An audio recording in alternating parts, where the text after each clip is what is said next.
भोला सुबह सुबह अपने कुल्हाड़ी को लेकर जंगल की ओर जाने लगा। भोला रोज लकड़ियां तोड़कर लाता और गांव में जाकर बेचता। जो भी थोड़े पैसे मिलते उससे जैसे तैसे अपना पेट भरता।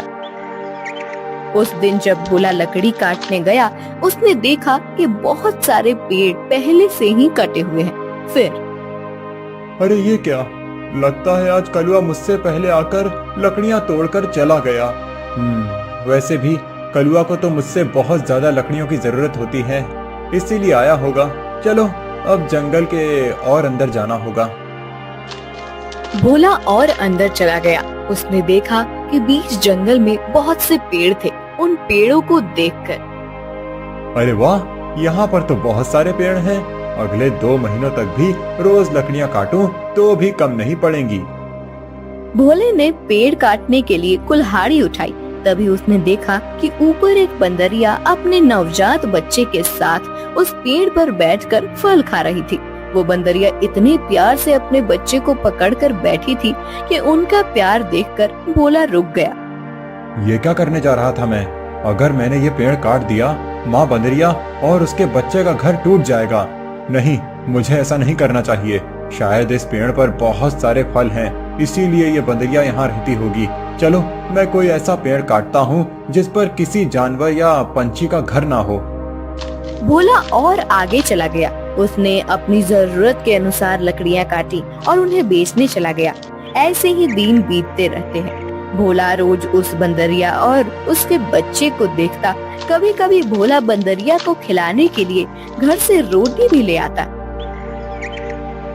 एक दिन जब भोला लकड़ी काटने गया, तब उसने देखा कलुआ उसी पेड़ पर कुल्हाड़ी चला रहा था जिस पेड़ पर उस बंदरिया रहती थी। कलुआ को उस पेड़ को काटते देख, अरे कलुआ, ये क्या कर रहे हो? ये कैसा सवाल है?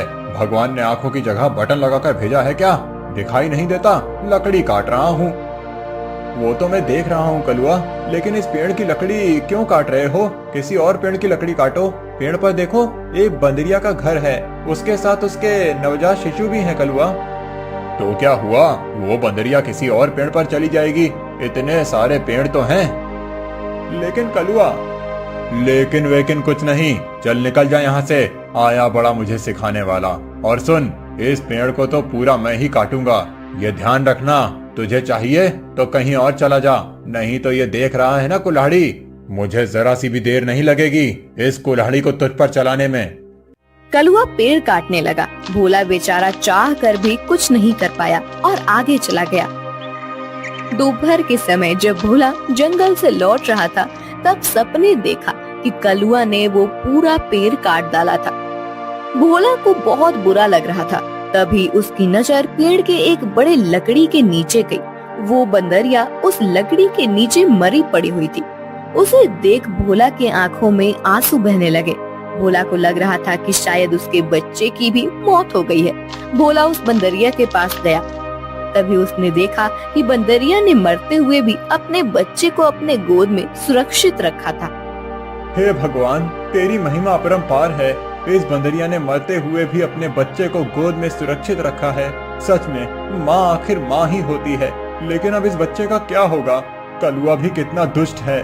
मैंने बताया था उसे इस पेड़ पर इस बंदरिया का घर है, लेकिन उसने मेरी बात नहीं सुनी। फिर भोला ने गड्ढा खोदकर बंदरिया के शव को उस गड्ढे में डाल दिया। फिर उसके बच्चे को अपने गोद में उठाकर अपने साथ उसे घर ले आया। उस दिन एक बात से भोला अपने छोटे भाई की तरह उस बंदर को साथ रखने लगा। एक दिन भोला लकड़ी काटने गया था। तब क्यों भोला, सुना है तूने किसी बंदर को पाल रखा है? अरे खुद का पेट तो तुझसे भरता नहीं, अब उस बंदर को क्या खिलाएगा? वो वही बंदर है कलुआ, जिसकी माँ के तुम हत्यारे हो। मैंने तुम्हें कहा था कि उस पेड़ पर उस बंदरिया का घर है, फिर भी तुमने वो पेड़ काट दिया। वो बंदरिया पेड़ से गिरकर मर गई। इसीलिए मुझे इंसानियत के नाते उस बंदर को अपने साथ ले जाना पड़ा। अगर मैं उसे नहीं ले जाता तो इस जंगल में ऐसे ही उसकी मौत हो जाती। हाँ तो तू बड़ा दयावान है ना। सारी दुनिया की इंसानियत और अच्छाई एक तुझ में ही भरी हुई है ना। कलुआ, मेरी तुमसे विनती है कि आगे से तुम कोई भी पेड़ काटते समय थोड़ा ध्यान दो कि किसी जानवर पंछी का घर न टूटे। ए भोला, मैंने पहले भी एक बार तुझसे कहा था कि तू मुझे मत सिखा। जब तूने कुल्हाड़ी हाथ में लेना सीखा था ना, उसके कई साल पहले से मैं लकड़ी काट रहा हूँ। तू कौन होता है मुझे सिखाने वाला? रुक, तुझे अभी मजा चखाता हूँ। ऐसा कहकर कलुआ ने भोला को पीटना शुरू कर दिया। उसे पीटने के बाद भोला को उसने चेतावनी भी दी कि आगे से अगर वो इस गांव में लकड़ी काटने के लिए आएगा तो उसे अपनी जान से हाथ धोना पड़ेगा। बेचारा भोला घर आ गया और बंदर से बात करने लगा। चलो दोस्त, अब इस गांव से हमारा दाना पानी उठ गया है। उस कलुआ ने मुझे पीटकर साफ साफ चेतावनी दे दी है। अब अगर जान बचानी है तो इस गांव को छोड़कर जाना ही बेहतर होगा। चलो, हम कहीं और जाकर हमारी अपनी दुनिया बसाएंगे। भोला बंदर को अपने कंधे पर बिठाकर गांव से कहीं दूर जाने के लिए निकल गया। दिन बीत रहे थे और भोला दर बदर भटकते हुए काम की तलाश कर रहा था। ना तो उसे काम मिल रहा था और ना उसके रहने का कोई ठिकाना था। जैसे तैसे अपने लिए और बंदर के लिए वो एक वक्त का खाना जुटा पा रहा था। एक दिन ऐसे ही वो थक कर एक पेड़ के नीचे बैठा हुआ था। बंदर उसकी गोद में सोया हुआ था। तभी वहाँ एक योगी बाबा आए। प्रणाम योगी बाबा। कल्याण हो पुत्र। एक बात बताओ, तुम इस बंदर को ऐसे गोद में लेकर क्यों बैठे हो? बाबा, इसने अपनी माँ को खो दिया है। इसका इस दुनिया में कोई नहीं है, इसीलिए मैं इसे अपने साथ अपने घर ले आया था। लेकिन हमारे गांव के एक गुंडे की वजह से मुझे गांव छोड़ना पड़ा। अब मैं काम और सर पर छत ढूंढते हुए दर दर भटक रहा हूँ। पुत्र, तुम्हारा हृदय सच में कोमल है। तुमसे किसी का भी दुख नहीं देखा जाता। तुमने इस अनाथ बंदर की जिम्मेदारी लेकर इसे एक परिवार दिया है। तुम अगर चाहो तो मेरे साथ मेरे आश्रम में रह सकते हो। मेरे आश्रम में मेरे कुछ शिष्य रहते हैं और कई बार कितने साधु भी आते हैं। उनके भोजन और रहने की व्यवस्था की जिम्मेदारी अगर तुम उठाओ तो मुझे बहुत आनंद होगा। ये तो मेरी खुशनसीबी है बाबा। मुझे आपके साथ रहने में सचमुच खुशी होगी। लेकिन बाबा, मेरा ये बंदर भी मेरे साथ आएगा। मैं इसे कहीं नहीं छोड़ सकता। हाँ पुत्र, तुम इसके साथ आ सकते हो। भोला बाबा के साथ उनके आश्रम चला गया। भोला अब योगी बाबा के आश्रम में सफाई, भोजन व्यवस्था, हवन की सामग्री ले आना, बाबा जी के शिष्यों की सहायता करना, ऐसे सारे काम करने लगा। भोला का बंदर हमेशा उसके साथ रहता था। योगी बाबा भोला का काम और उसकी काम के प्रति निष्ठा देखकर खुश थे। बाबा हमेशा अपने बाकी शिष्य और साधुओं से भोला की तारीफ करते थे। बाबा जी का एक शिष्य था मानिक, जो भोला की तारीफ से बहुत चलता था।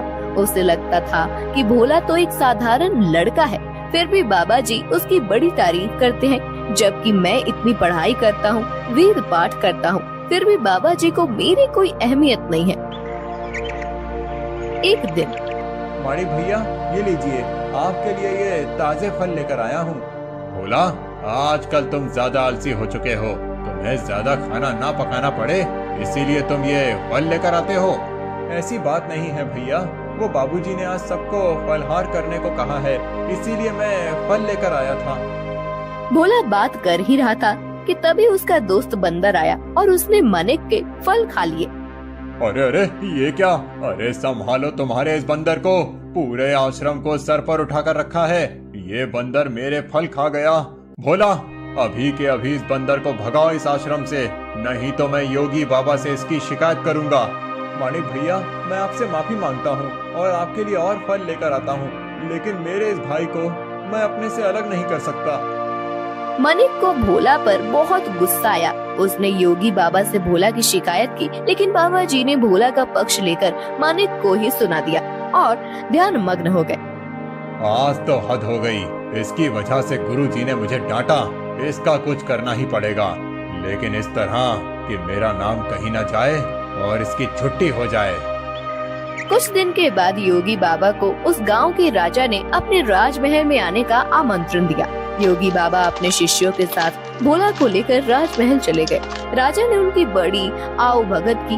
2 दिन राजमहल में रहने के बाद सब आश्रम लौट गए। फिर 2 दिन के बाद राजा अपने कुछ दास और प्रधान के साथ आश्रम आए। क्षमा करें बाबूजी, यहाँ आकर आपको कष्ट दे रहा हूँ, लेकिन बात ही ऐसी है कि मुझे स्वयं आपकी भेंट लेने आना पड़ा। कोई बात नहीं, आपके आने का कारण बताइए। समझ नहीं आ रहा कैसे कहूँ बाबूजी, 2 दिनों से हमारी महारानी का नवलखा हार कहीं गुम हो गया है। समझ नहीं आ रहा कि कहाँ गायब हो गया। साफ साफ बताइए कि आप क्या कहना चाहते हैं। क्या हमारे जाने के बाद से वो हार गुम हुआ है? सच कहूँ तो हाँ। मतलब हम में से किसी ने वो हार चुराया है, ऐसा कहना है आपका? नहीं बाबूजी, मैं आप पर शक करने का पाप नहीं कर सकता, लेकिन महारानी की वजह से मुझे यहाँ पर आना पड़ा। महाराज, आपके यहाँ आने की वजह से मुझे कोई आपत्ति नहीं हुई, लेकिन मैं अपने सारे शिष्यों को अच्छे से जानता हूँ। मेरे शिष्यों में से कोई भी चोरी जैसा पाप नहीं कर सकता। फिर भी अगर आपको तसल्ली ना हो तो आप सबकी तलाश ले सकते हैं। राजा के साथ आए हुए दासों ने सबकी तलाशी ली। तब उन्हें भोला की झोली में वो 9 लखा हार छुपाया हुआ मिला। वो भोला को पकड़कर ले गए। छोड़ो मुझे, मैंने कुछ नहीं किया है। बाबूजी, मैं सच कह रहा हूँ, मैंने चोरी नहीं की। भोला, तुमने चोरी की है? मैं सोच भी नहीं सकता था कि तुम इतनी गिरी हुई हरकत कर सकते हो। नहीं नहीं मालिक भैया, मैं सच कह रहा हूँ, मैंने कुछ नहीं किया। मैंने उस हार को देखा भी नहीं था। बाबूजी, ये लड़का रंगे हाथों पकड़ा गया है। अब मैं कुछ नहीं कर सकता। मुझे इसे सजा दिलाने के लिए महल लेकर जाना होगा। बाबूजी, मुझे बचा लीजिए, मैंने सच में कुछ नहीं किया। आप मुझे जानते हैं, मैं चोरी के बारे में सोच भी नहीं सकता। बुरे से बुरे वक्त में भी मैंने चोरी नहीं की, तो अब क्या करूँगा? मेरा विश्वास कीजिए। राजा के दास भोला को ले जाने लगे। तभी उनके पीछे से आवाज आई, रुकिए, मेरे भाई ने चोरी नहीं की है। सबने पीछे मुड़कर देखा। भोला का बंदर पीछे खड़ा होकर बोल रहा था, महाराज, मेरे भाई ने चोरी नहीं की है। ये हार किसी ने जानबूझकर उसके झोले में डाला है। ये क्या, एक बोलने वाला बंदर? हाँ, मैं एक बोलने वाला बंदर हूँ। मेरे बचपन से लेकर भाई मुझसे बात करते आए हैं। ये रोज मुझसे ढेर सारी बातें करते हैं। उन्हें बोलते हुए देख और उनकी बातें सुनकर ही मैंने बोलना सीखा है। मैं दावे के साथ कह सकता हूँ, मेरे भाई ने चोरी नहीं की है। अच्छा, तो तुम दावे के साथ कह रहे हो, तो तुम्हें ये भी पता होगा कि ये हार जानबूझकर इसकी झोली में किसने डाला? हाँ, मुझे पता है। इस माड़िक ने मेरे भाई के झोले में वो हार डाल दिया था। क्या तुम सच बोल रहे हो? नहीं नहीं बाबूजी, ये झूठ बोल रहा है। मैंने सच में चोरी नहीं की है। तुम्हारी लड़खड़ाती हुई जुबान ने सब सच कह दिया है माड़िक। मैं कभी सोच ही नहीं सकता था कि तुम ऐसा करोगे। सच सच बताओ, तुमने चोरी क्यों की?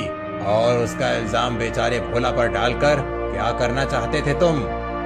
मानिक ने अपनी जलन के बारे में सब सच सच बाबा जी को बता दिया। महारानी के हार की चोरी के जुर्म में मानिक को पकड़ लिया गया। फिर भोला, तुम्हारा ये बंदर सच में बड़े काम का है। ये हमारे राज्य की बड़ी मदद कर सकता है। मैं चाहता हूँ कि तुम इसके साथ हमारे राज्य के गुप्तचर बन जाओ और हमारे शत्रुओं की गतिविधियों पर नजर रखो। इस बंदर पर किसी को शक नहीं होगा और तुम आसानी से सब पर नजर रख पाओगे। इस काम के बदले में तुम्हें बहुत धन दिया जाएगा। राजा जी की बात भोला को सही लगी। योगी जी ने उसमें हामी भरी। भोला अब राज्य का पहला ऐसा गुप्तचर बन गया जिसका साथी एक बंदर था।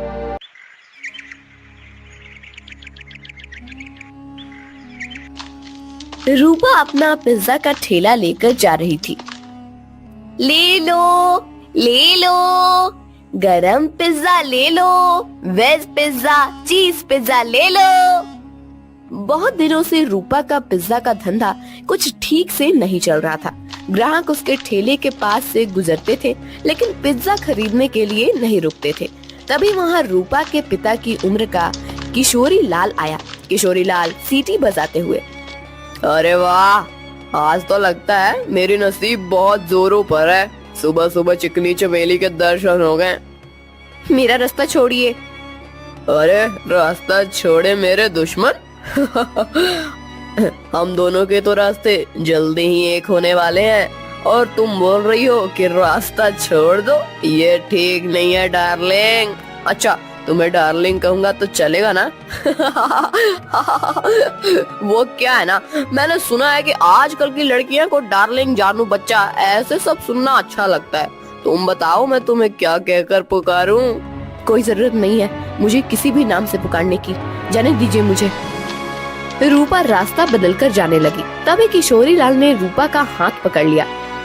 छोड़ो मेरा हाथ, छोड़ो। अपनी बेटी की उम्र की लड़की का हाथ पकड़ने में शर्म नहीं आती तुम्हें किशोरी लाल? किशोरी लाल नहीं, सुनिए जी कहकर बुलाओ मुझे। और मुझे शर्माने की जरूरत नहीं है, शादी होने वाली है हमारी। तुम्हारी उस जुआरी बाप ने मुझसे कर्जा लिया था, कर्जा नहीं चुका पाया, इसलिए अपना घर उसने मेरे नाम पर दिया। ये तो मेरी रहमत समझो कि मैंने तुम लोगों को घर से बाहर नहीं निकाला। ये करके भी वो रुका नहीं, फिर से जुआ खेलने के लिए मुझसे पैसे लिए और कहा कि अगर पैसे नहीं चुका पाया तो मेरी बेटी से शादी कर लेना।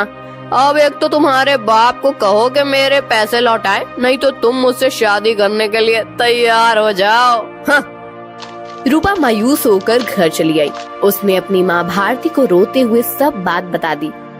तभी रूपा के पिता, अरे सही तो कह रहे थे सेठ, तुम्हारे तो नसीब खुल गए हैं कि इतने अमीर आदमी से तुम्हारी शादी होगी। नहीं बापू, मैं इतने बड़े आदमी से शादी नहीं करूंगी, चाहे कुछ भी हो जाए। और माँ, आज के बाद मैं नहीं जाऊंगी पिज्जा का ठेला लेकर। रूपा अंदर जाकर रोने लगी। अगले दिन से भारती पिज्जा बेचने जाने लगी। कुछ दिन हो गए, लेकिन फिर भी जितनी जरूरत थी उतना धंधा नहीं हो रहा था। भारती बहुत परेशान हो गई थी। दिन भर पूरे गांव में घूमने के बाद रात को भारती घर जा रही थी। वो एक जगह पर बैठ गई। हे भगवान, और कितनी परीक्षा लोगे हमारी। इतनी मेहनत करके भी पैसे हाथ में नहीं आते। पति है जिसे जुआ खेलने से फुर्सत नहीं मिलती। एक लौती बेटी है, इतनी रूपवती है, लेकिन उसके पीछे वो किशोरी लाल पड़ा है। मेरी बेटी को उस किशोरी लाल के चंगुल से कैसे बचाऊं? पता नहीं ये पिज्जा का धंधा क्यों चल रहा है। अगर पैसे नहीं मिले तो क्या करूंगी? भारती अपने आप से बात कर रही थी। तभी उसके पास एक बूढ़ी दादी आकर बैठ गई। क्या हुआ बेटी, क्यों रो रही हो? क्या बताऊं अम्मा, मेरे जीवन में इतनी परेशानियां हैं कि क्या कहूं। भारती ने अपनी राम कहानी बूढ़ी अम्मा को बताई। बेटा ये लो, कल से तुम ये मसाला डालकर पिज्जा बनाना। देखना, इस जादुई मसाले से जो पिज्जा बनेगा उसका स्वाद के चर्चे दूर दूर तक होंगे। जल्द ही तुम्हारी सारी परेशानियां दूर हो जाएंगी। भारती को वो मसाला देकर बूढ़ी अम्मा गायब हो गई। अगले दिन भारती ने उस जादुई मसाले से पिज्जा बनाया। अरे वाह माँ, आज तो पिज्जा की खुशबू बहुत अच्छी आ रही है। मैं एक खाकर देखूं? वाह माँ, ये तो सच में बहुत अच्छा बना है। कैसे बनाया तुमने ये? इसमें कुछ अलग डाला है क्या तुमने? हाँ, कल रात को ये थक कर उस पुराने खंडर के पास बैठी थी, तभी वहाँ एक बूढ़ी अम्मा आई थी। मैं बहुत परेशान होकर रो रही थी। तभी उन्होंने मुझे मेरे रोने का कारण पूछा। जब मैंने उन्हें हमारे बारे में सब सच बताया, तब उन्होंने मुझे ये मसाला दिया और कहा कि इसमें पिज्जा में डालकर पिज्जा बनाऊंगी तो पिज्जा का स्वाद बढ़ जाएगा। वही मसाला में डाला है अभी इसमें। क्या? उस खंडर के पास? माँ, तुम्हें पता नहीं वहाँ क्या है? तुम इतनी डर क्यों रही हो? ऐसा क्या है वहाँ पर? अरे माँ, कहते हैं कि वहाँ पर एक बूढ़ी का भूत रहता है। तुम्हें जो बूढ़ी अम्मा मिली थी, कहीं वो वही भूत तो नहीं थी? ये क्या बोल रही हो तुम बेटा? कल मेरी मुलाकात एक भूत से हुई थी, लेकिन उसे देखकर ऐसा लग तो नहीं रहा था। लेकिन माँ, ये तो सोचो कि कोई सामान्य औरत तुम्हें जादुई मसाला कैसे देगी?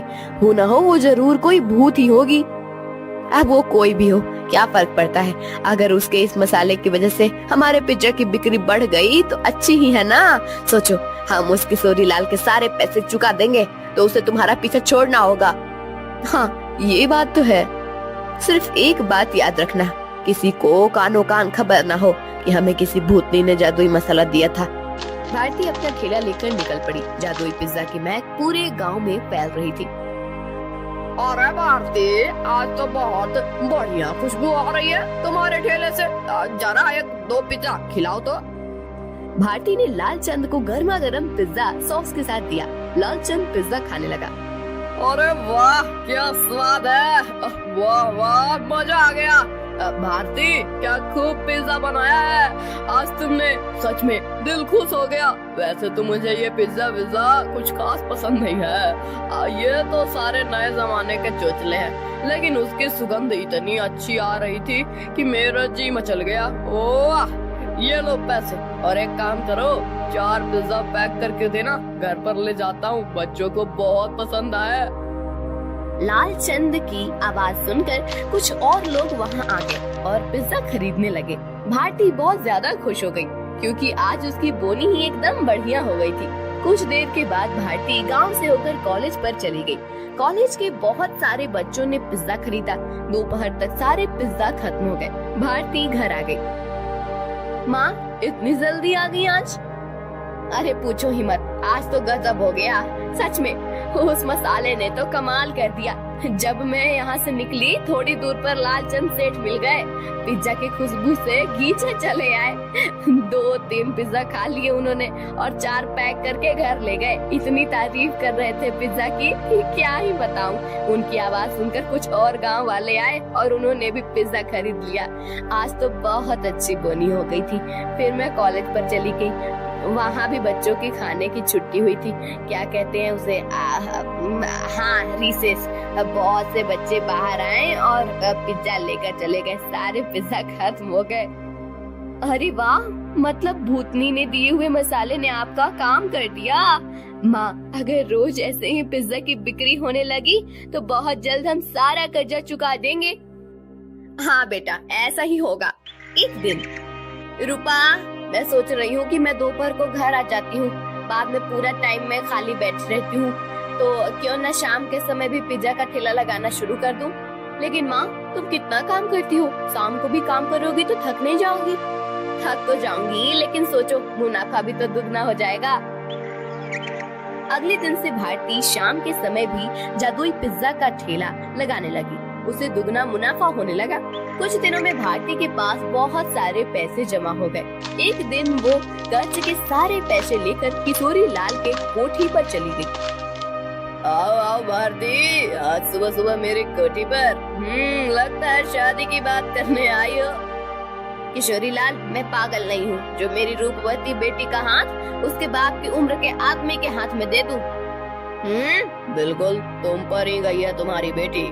कुछ दिन पहले वो भी यही कह रही थी, लेकिन शायद तुम दोनों को अभी तक समझ नहीं आया है कि रमेश ने ही मुझसे वादा किया है कि अगर उसने लिए हुए कर्जे को वो चुका नहीं पाया तो वो रूपा का हाथ मेरे हाथ में दे देगा, और तुम लोग तो मुझे पैसे वापस करने से रहे। तो तुम्हारे पास चारा ही क्या है? अपने सपनों से बाहर आओ किशोरी लाल। कहीं ये कांच का सपना टूट गया तो उस टूटी हुई कांच के टुकड़े आँखों में चुभ जाएंगे और आँखों से खून बहने लगेगा। ये लो, मैं पैसे लेकर आई हूँ, तुम्हारा सारा कर्जा सूद समेत लौटा रही हूँ। क्या? कैसे? वो भी इतने सारे पैसे आए कैसे तुम्हारे पास?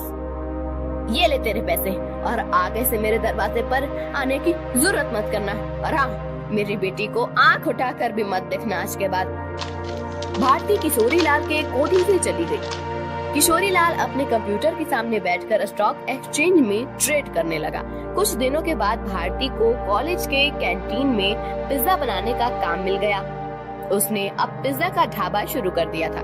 दोपहर में भारती कॉलेज के कैंटीन में काम करती थी और शाम को रूपा के साथ मिलकर अपना पिज्जा ढाबा चलाती थी। एक दिन किशोरी लाल के कोठी पर, पापा आप ऐसे सर पर हाथ रखकर क्यों बैठे हैं? क्या बताऊं बेटी, कुछ दिनों से शेयर्स लगातार गिर रहे हैं, मुझे बहुत बड़ा लॉस हो गया है। क्या? तो अब आप क्या करेंगे? आप तो अब क्या, जितना भी पैसा बचा है उसे भी लगा देता हूँ। अगर 2 दिनों में शेयर्स ऊपर चले गए तो डूबे हुए सारे पैसे वापस मिल जाएंगे। लेकिन अगर ऊपर नहीं गए तो? शुभ शुभ बोल कलम हुई, एक तो मैं पहले ही इतने टेंशन में हूँ और तू ऐसी बातें कर रही है। जा अब यहाँ से। 3 दिन बीत गए लेकिन शेयर मार्केट ऊपर नहीं आया। किशोरी लाल के बचे खुचे पैसे भी डूब गए। उसे अपनी कोठी भी बेचनी पड़ी। अब किशोरी लाल रास्ते पर आ गया था। किशोरी लाल को लॉस से इतना धक्का लगा कि उसकी हालत बहुत खराब हो गई और उसने बिस्तर पकड़ लिया। घर की जिम्मेदारी अब शीतल पर आ गई। गांव में ही एक छोटे से टूटे फूटे घर में दोनों रहने लगे। 3 महीने के बाद, पापा ये लीजिए, दवाई पी लीजिए। बेटा, दवाई के लिए पैसे कहाँ से आए तुम्हारे पास? पापा, मैं एक जगह करती हूँ, उससे जो पैसे आते हैं उसी में दवाई लेकर आई हूँ। और पापा, मैंने इस घर का किराया भी दे दिया है और खाने के लिए राशन भी भर दिया है। अब आप सो जाइए, मुझे काम पर जाना है। ये सब उस भारती की वजह से हुआ है। जिस दिन से वो आकर मुझे खरी खोटी सुना कर गई, उसकी बेटी भी हाथ से चली गई। मैं छोड़ूंगा नहीं उस भारती को।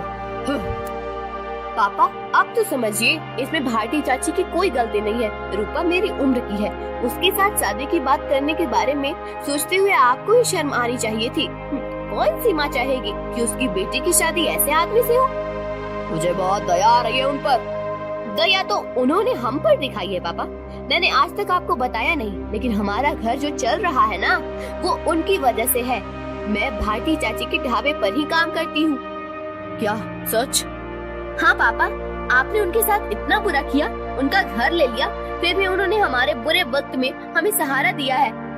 किशोरी लाल शीतल की बात सुनकर अगर आपको हमारी ये वीडियो पसंद आई है तो हमारा चैनल सब्सक्राइब, लाइक और शेयर और बेल आइकन को भी दबा दें कि आपको शीतल भारती के साथ काम वीडियो का करते हुए पैसे नोटिफिकेशन कमाने लगी और धीरे धीरे और प्यारा सा उनकी भी कमेंट जिंदगी करते हैं। सुधर गई।